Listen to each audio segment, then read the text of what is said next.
그래서 야곱에게는 본의 아니게 4명의 아내가 있었어요. 4명. 사실 1명도 감당하기 어려운데 4명이나 있었어요. 얼마나 힘들었겠습니까? 그죠? 안 힘들 것 같아요? 부인이 4명인데, 부인이 4명. 1명도 반 죽음인데 2명이면, 3명이면, 4명이면 얼마나 힘들겠습니까? 그죠? 근데 이 야곱에게는 4명의 아내가 있어가지고 이 집에는 바람 잘 날이 없었어요. 바람 잘 날. 첫 번째 부인은 레아예요. 나는 라헬이 좋다고 결혼한다 그랬는데 자고 나서 깨워보니까는 언니 레아가 야곱과 함께 했잖아요. 이거 참 이런 넌센스가 없어요, 세상에. 이해가 안 되잖아요, 그죠? 뭐 요즘은 이해가 안 되는데 옛날에 이해가 되는지 모르겠어요. 눈만 이렇게 내놓고 잠자리 했는지 모르겠지만 어쨌든 그랬어요. 그래서 이 레아가 4명의 아이를 낳고 후에 또 2명을 더 낳아서 레아가 야곱의 12아들 중에 6명을 차지합니다. 사실 대단한 거죠, 그죠? 여러분 부인이 4명인데 그 중에 6명이 첫 번째 아내의 아들이라는 거는 놀란 축복인 거예요. 그리고 거기다 또 나머지 부인들은 약속이라 한듯이 둘씩밖에 없어요. 근데 레아는 그 보너스까지 받아요. 딸 디나가 있잖아요. 말썽 많은 딸 디나. 디나까지. 그래서 레아에게는 6아들의 1명의 딸이 있는. 우리가 잘 아는 르벤, 시몬, 레위, 유다. 그러니까 유다 지파에서 놀란 역사가 일어나고요. 또 후에 9번째 아들 이사갈, 또 스불이라는 그런 귀한 아들들이 이 레아에게서 나옵니다. 그리고 그러니까 이 언니가 너무 애를 쑥쑥쑥 잘 낳는 걸 보니까 어떻게 돼요? 여자들은 이게 제일 무서운 것 같아요. 질투. 여자가 4명이서 얼마나 질투했겠어요. 뭐 1명도 질투할 수 있는데 서로가 막 질투하다 보니까 세상 여인의 자존심을 완전히 시궁창에 처박듯이 처박으면서 자기의 몸종을 남편에게 줍니다. 그래서 그 몸종이 낳은 아이가 내 아이라고 생각하면서 몸종을 주는데 그 몸종이 빌하라는 몸종이 빌하. 그러니까 이 빌하가 라헬의 몸종인데도 불구하고 2명의 아이를 낳는데 단과 납달리라는 아들을 낳아요. 단과 납달. 그리고 그러다 보니까 야 너만 몸종이냐? 나도 있다. 이게 어디서 나온다고? 시기, 질투에서 나오는 거예요. 왜 그랬냐면 이제 레아가 느낀 거예요. 나 이제 아이 다 낳았구나. 내 몸의 단산 끝났구나 생각하면서 그래, 그럼 나도 하면서 야곱에게 자기 몸종인 이 실바를 갖다 넣어주는데 이 실바가 갓이라 아셀이란 2 아들을 낳습니다. 갓지파, 아셀지파. 그런데 하나님의 놀라운 은혜는 뭐냐? 태의 열매는 항상 누가 주관한다? 하나님이 주관한다. 그래서 라헬이, 여러분 생각해보세요. 라헬이 얼마나 마음이 아픕니까? 라헬이 10명의 아이가 쑥쑥쑥쑥 나온 동안에 그걸 늘 지켜만 봤던 그런 라헬인데 하나님께서 이런 라헬의 마음을 위로하시기 위해서 요셉과 베냐민이라는 그런 귀한 아들을 주세요. 요셉, 베냐민 11번째, 12번째 아들이 나오는 거예요. 요셉이 11번째, 베냐민 12번째. 그러니까 이 라헬이 놀라운 거예요. 라헬이 비록 정말 야곱을 그렇게 사랑했는데도 불구하고 본처는 아니잖아요. 흔히 말하는 옛날 어른들 제처라 그러죠. 제처, 소실, 제치 이렇게 했었는데 이 제처 2번째 부인이 아이를 낳는데 이 아이들이 대박치는 거예요. 요즘 말로 대박. 첫 번째 아들 요셉이요. 아버지의 축복권을 이어가는 모델이 됩니다. 영적인 모델은 넷째 아들 유다가 되지만 그래서 영적인 모델은 첫 번째 부인을 레아를 통해서 나오고요. 외형적 축복적 모델은 그 2번째 자기가 정말 사랑했던 라헬에게서 나오는데 그 아이가 요셉이에요. 요셉. 또 이 레아가 라헬이 왜 또 대박이냐면 마지막 12번째 아들 베냐민을 낳는데 내가 낳은 아들의 후손이 첫 번째 왕이 되잖아요. 왕. 놀라운 거죠. 그러니까 우리가 지난번에 한번 베냐민을 공부한 적이 있었습니다만 놀라운 거예요. 놀라운. 그러니까 하나님은 가장 연약한 사람에게도 가장 놀라운 축복을 주시는 그런 분이다라는 거예요. 할렐루야. 그러면 한번 생각해 봅시다. 실망하지 맙시다. 살면서 실망할 때가 많아요. 낙심될 때가 많아요. 근데 그럴 때마다 실망하지 않는 거예요. 레아에게는 레아의 축복, 영적인 유산을 이어가는 유다의 축복을 주셨고요. 그 빌하에게 빌한 아름대로 축복을 주셨고 또 실바는 실바 아름대로 축복을 주셨어요. 그리고는 라헬은 라헬 아름대로 축복을 주신 거예요. 다른 말로 하면 하나님의 은혜 안에 들어오기만 하면 야곱이라는 우산 속에 들어오기만 하면 그들의 인생은 복되다 이렇게 나가는 거예요. 아멘. 그게 복이에요. 저는 그렇게 봅니다. 그러다 보니까 오늘 성경을 보면서 저는 오늘 설교를 하기 위해서 이 창세기 37장을 이렇게 보는데 갑자기 눈에 띄는 또 다른 한 문장이 이렇게 떠오더라고요. 그게 뭐냐? 이거예요. 한번 볼까요? 37장 1, 2절이에요. 1, 2절. 우리 같이 한번 읽어봅시다. 37장 1, 2절. 다 같이 시작. 야곱이 가나안 땅 곧 그의 아버지가 거주하던 땅에 거주하였으니 야곱의 족보는 이러하니라. 요셉이 17세의 소년으로 그의 형들과 함께 양을 칠 때에 그의 아버지의 아내들 빌하와 실바의 아들들과 더불어 함께 있었더니 그가 그들의 잘못을 아버지에게 말하더라라는 거예요. 그래서 저는 여기서 잠깐 가만히 고민을 했어요. 이 본문이 전에는 안 보였었고 잘 안 보였었어요. 어떻게 뭐가 보였냐? 굳이 성경은 그의 아버지의 아내들 비라와 실바의 아들들에게 고발하고 있어요. 다른 말로 하면 라헬하고 레아 빼고 다른 종의 아들들, 그러니까 라헬의 몸종 또 레아의 몸종의 아들들이 문제가 많았다는 거예요. 누가 볼 때? 라헬의 아들 요셉이 볼 때에, 어린 소년이 볼 때에 저 형들 왜 저러는 거야? 왜 저러는 거 하면서 그런 나쁜 모습들을 봤다는 거예요. 그렇다고 꼭 이 몸종에게서 난 아이들만 나빴냐? 꼭 그러진 않아요. 우리가 잘 아는 루벤도 완전히 큰 사고 쳤잖아요. 대사고 쳤잖아요. 아버지의 아내를 취했잖아요. 뭐 보통 사고 친 게 아니죠. 그러다 보니까 야곱의 집안은 저는 이렇게 볼 때에 요즘 말로 하면 어떤 집안이다? 콩가루 집안이다. 왜? 애들이 잘남도비들이 거의 없어 보이고 또 하는 행실도 온전하지 못하고, 여러분 말이 그렇죠. 동생을 파묻으려고 했던 그런 나쁜 파렴치한이 어디 있습니까? 동생을 팔아버리는 임신매매가 야곱 가문의 야곱의 아들들에게서 나온 거잖아요. 그러니요 여러분, 우리 김 기사님 눈에 들어오는데 딸 한 명이 감사한 거예요. 우리 사모님 딸 4명이 아니길 다행이에요. 2명이 감사한 거예요. 근데 하영이는 좀 4명 좀 어떤 좀 보니까 문제가 많아요. 옛날 그래서 어른들이 말했던 것 같아요. 꼭 그런 건 아니지만 무자식이 상팔자라고. 보니까 이놈들이 절절히 문제거리 되는 거예요. 여러분 얼마나 가슴 아픈 그런 야곱의 가문입니까? 그런데도 불구하고 아들 한 놈 잘 노니까 민족이 살고 세계가 사는 거예요. 할렐루야. 그러니까 저희 그 처가 식구도 보면은 6명인가 7명의 자녀들이 있는데 그 중에 몇몇이 정말 잘된 그런 자녀들이 있어요. 그러니까 뭐 문제가 될 게 없어요. 언니들도 참 귀하고 그 동생도 귀하고. 근데 많은데도 불구하고. 근데 다 잘 된다? 그렇게 결국 쉽지 않은 거죠. 근데 이 야곱의 집에는 12아들 중에 한 아들이 완전 대박을 쳤는데 그게 누구냐? 요셉이었었어요. 근데 요셉과 야곱이요 너무 유사한 게 많은 거예요. 유사한 게. 어쨌든 야곱도 하나님 복 받아야 되겠습니다. 또 요셉은 하나님께 주시는 복을 내가 누리겠습니다 하고 하는 그 영적 비전이 있는 거예요. 저는 그것을 이렇게 봅니다.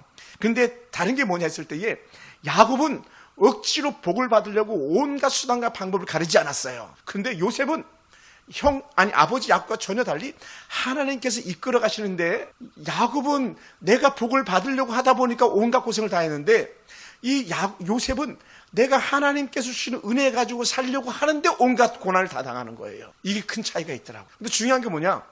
야곱의 인생길의 마침표는요 해피엔딩이긴 하지만 내가 살아보니까 아무것도 아니었어 이렇게 나와요. 근데 요셉은요 살아보니까 그렇게 개고생하면서 온갖 순환 당하면서 온갖 무시당하면서 멸시당하면서 때로는 감옥살이 종살이 다 했는데 마침표는요 가장 화려한 마침표를 찍어내더라는 거예요. 어디까지? 이 요셉은 죽어서 가나안 땅까지 들어가는 복을 그가 누리더라는 거예요. 할렐루야. 그러니까 우리는 중요한 게 뭐냐? 저는 이 본문을 통해서 이렇게 제가 마음 받은 게 뭐냐면, 어떻게든 육신적인 소망에서라도 하나님 은혜 복을 간구하고, 두 번째는 하나님께서 주신 영적 사인 가지고 하나님께 이끄시는 가운데 때로는 고난과 또 때로는 힘에 겨운 시간들이 될지라도 그것조차도 감사함으로 받아서 복의 주인공이 되라는 거죠. 할렐루야. 그랬으면 좋겠어요. 저는 야곱 쪽이 좀 가까운 것 같아요. 야곱 쪽이. 다른 사람들은 모르겠네요. 여러분들은 어떤지. 우리 사모님도 야곱 쪽이 좀 가까운 것 같잖아요. 믿음으로 살려고 그렇게 몸부림치 하나는 복을 간구했었으니까. 근데 이제 하은이나 하영이 같은 경우는 그런 고생은 없어지길 바라는데 하나님께서 주시는 영적인 축복으로 자꾸 쭉 이어지는 복의 계승자가 되기 원합니다. 물론 고생이 조금 있더라도 하나님께서 주시는 정말 잘 누린 이삭 가문의 축복이 우리 최덕경 형제의 가정의 축복이 되기를 원합니다. 할렐루야. 이삭 공부하면 알 수 있어요. 그러니까 하나님은 영적인 사람에게 영적인 축복을 주는데 꿈을 부는 축복을 주셨어요. 꿈. 저도 자주 가끔 꿈을 꾸는데 꿈으로 이렇게 생각되고 또 영적 계시로 생각되는 그런 하나님 은혜들이 가끔 있긴 한데 뭐 꼭 그렇다고 말할 수는 없겠습니다만 그렇습니다. 이 요셉께 꿈을 주는데 요셉의 꿈이 인생의 대전환점이 되는 거예요. 근데 쭉 뻗어가는 시작점이 아니라 멸망수렁으로 떨어지는 시작점이 되는 거예요. 꿈 하나 잘못 꿔가지고 어찌 보면 꿈 하나 잘 꾼 건데 고생이 시작되다 보니까 꿈 하나 잘못 꿨다 생각할 수도 있지만 요셉은 그렇게 생각하지 않았습니다만은 첫 번째 꿈이 뭐였습니까? 곡식단의 꿈을 꿨죠. 곡식단. 땅의 소산물을 마음껏 누리는 축복을 갖다가 이 요셉이 누리는 거예요. 할렐루야. 근데 요셉이 훗날에 어떻게 됩니까? 정말로 땅의 소산이 풍성함이 요셉에게 몰려들잖아요. 창세기 전반부로 이렇게 또 후반부로 넘어가다 보니까 하나님께서 항상 복 주시길 원했는데 창세기 마지막 후반부로 갈수록 요셉이 나타나는 축복이 있습니다.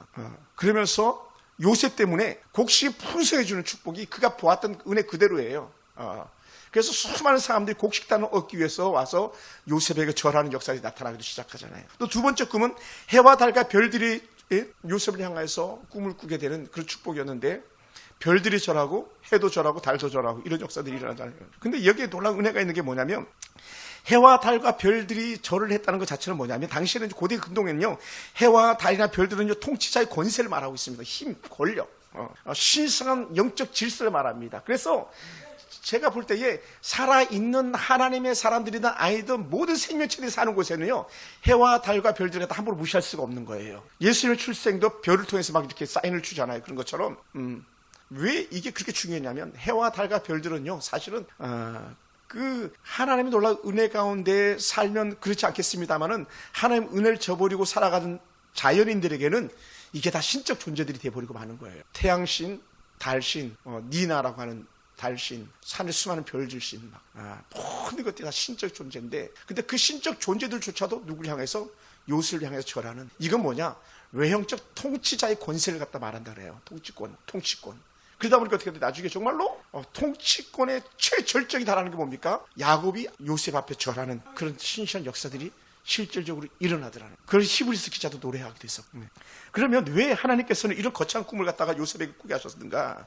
그것은요, 요셉을 단순히 한 가정의 지도자로 세우는 것만이 아니라, 민족적 지도자로 세우는 것만이 아니라, 하나님은 이스라엘의 거룩한 씨를 갖다가 보존하기 위한 새로운 세계에 대한 생명의 통치자로 세웠다는 거예요. 새로운 역사를 써가는. 그의 시작이 뭐냐? 애굽이라는 한 모판이라고 말할 수 있는, 또 요람이라고 말할 수 있는 그 애굽에 이스라엘 민족이 커가는데 시작점이 누구였냐면 바로 요셉이었다는 거예요. 요셉이 없다면 애굽도 없는 거예요. 요셉 한 사람 때문에 하나님께서 이미 애굽이라는 그 큰 나라를 갖다 예비해 두셨다는 거예요.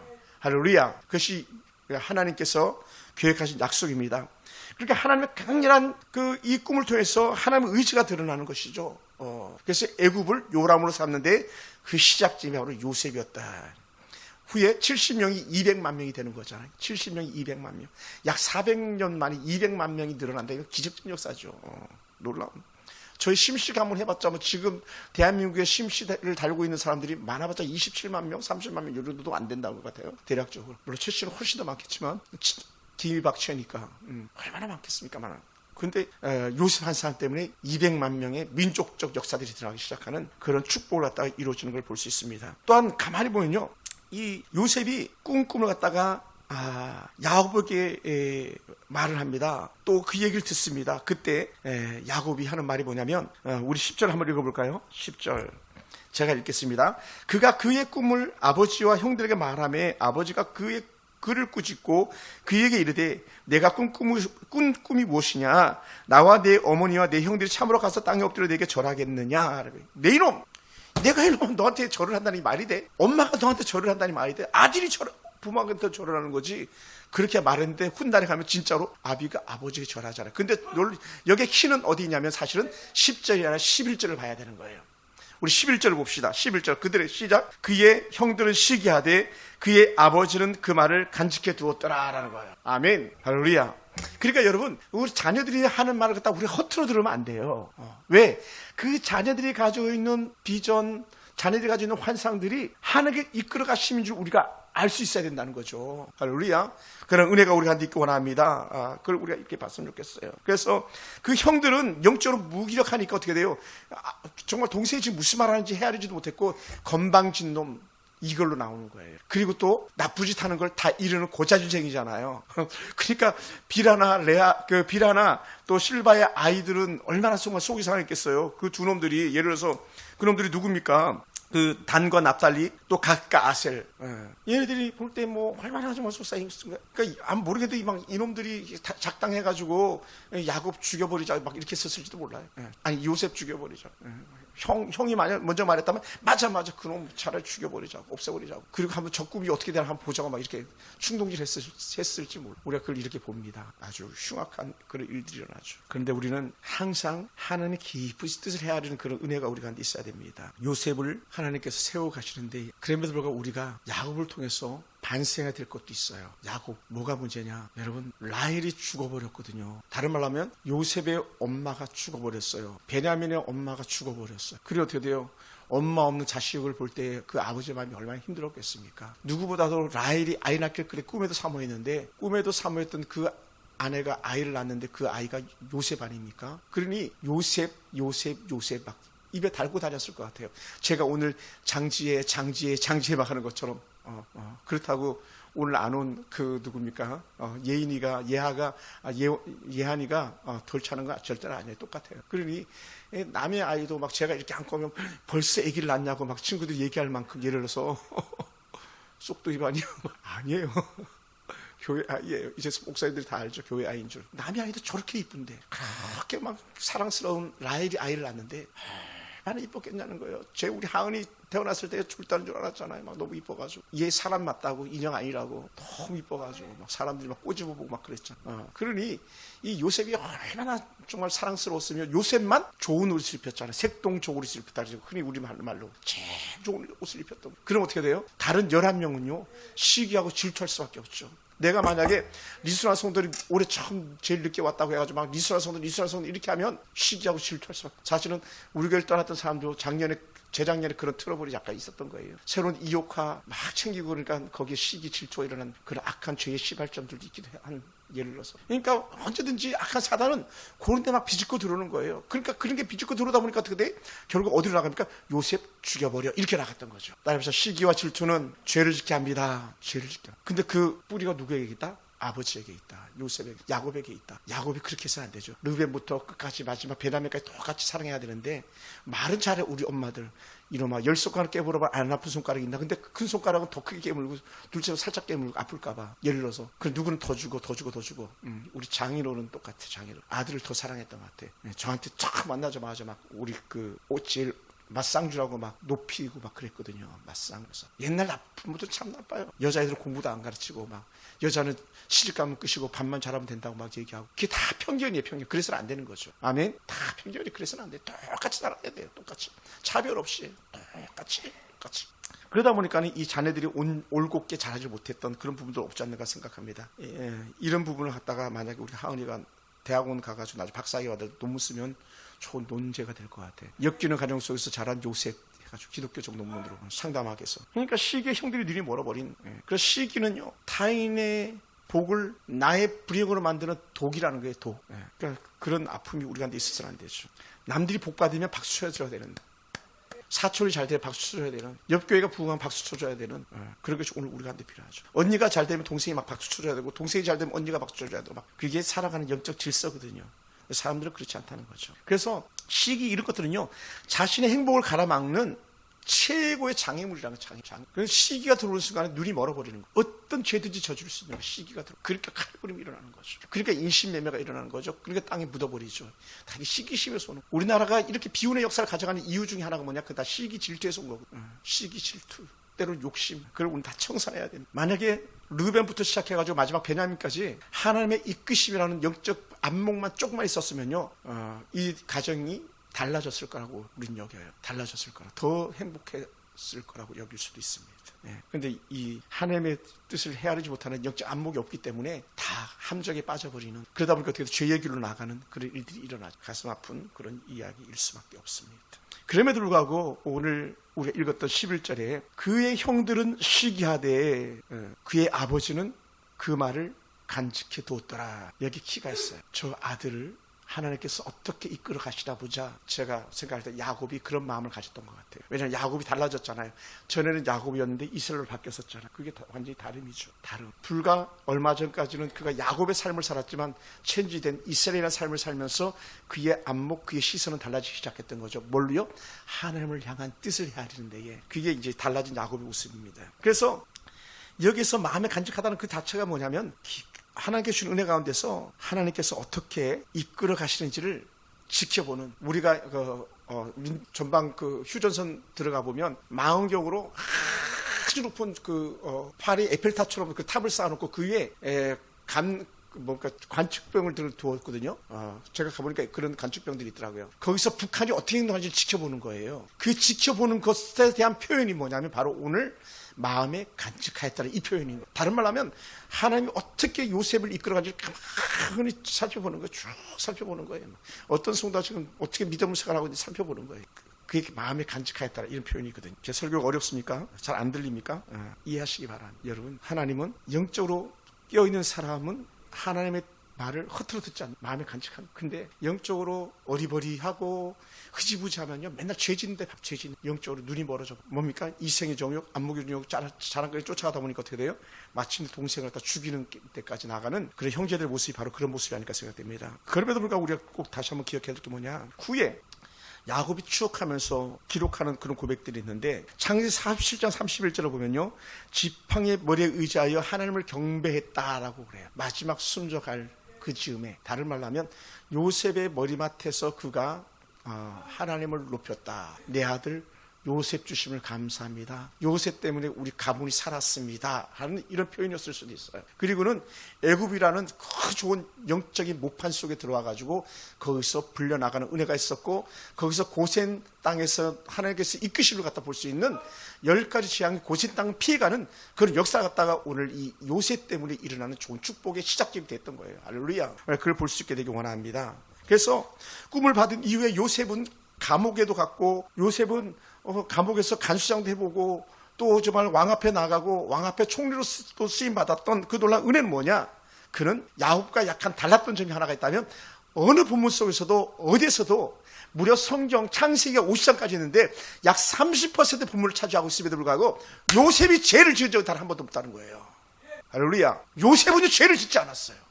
형들이 그를 죽였지만 요셉은 죽이려고 했지만 죄 짓지 않았어요. 단 한순간도 형들 때문에 울은 적은 있어요. 근데 원망한 적은 단 한 번도 없어요. 할렐루야. 어떤 사람? 하나님이 주신 비전을 가지고 살아가는 사람은요 다르다는. 오늘 우리가 그랬으면 좋겠습니다. 비록 우리가 때로는 연약하고 또 때로는 가난해 보여도 때로는 초라하게 여겨지는 그런 삶이 있다 할지라도 우리가 범죄하지 말자고. 하나님 비전을 쫓아가는 사람들은 달라요. 저는 우리가 그렇게 살아가기 원합니다. 그래서 우리는 이 요셉의 그 형제들처럼 시기하는 사람들이 아니라 하나님의 뜻을 갖다 마음에 간직하는 야곱 아버지의 마음이 우리 가운데 있기 원합니다. 할렐루야. 자녀들을 바라보면서, 이웃을 바라보면서, 주의 몸된 교회를 바라보면서 하나님의 깊은 뜻을 보는 그런 축복자가 되기 원하고, 또 두 번째는요, 우리는 이 땅에서의 잠시간의 삶이 아니라 하나님 나라를 바라보는 대망 꿈을 꾸는 사람 되기 원합니다.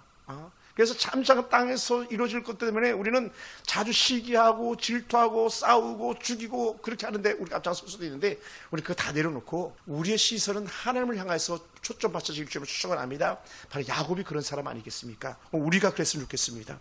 그리고 마지막 세 번째는 우리 하나님의 기쁘신 뜻을 갖다 날마다 인식하면서 생각하면서 하나님의 인도하심을 따라가는 은혜가 우리가 있기 원합니다.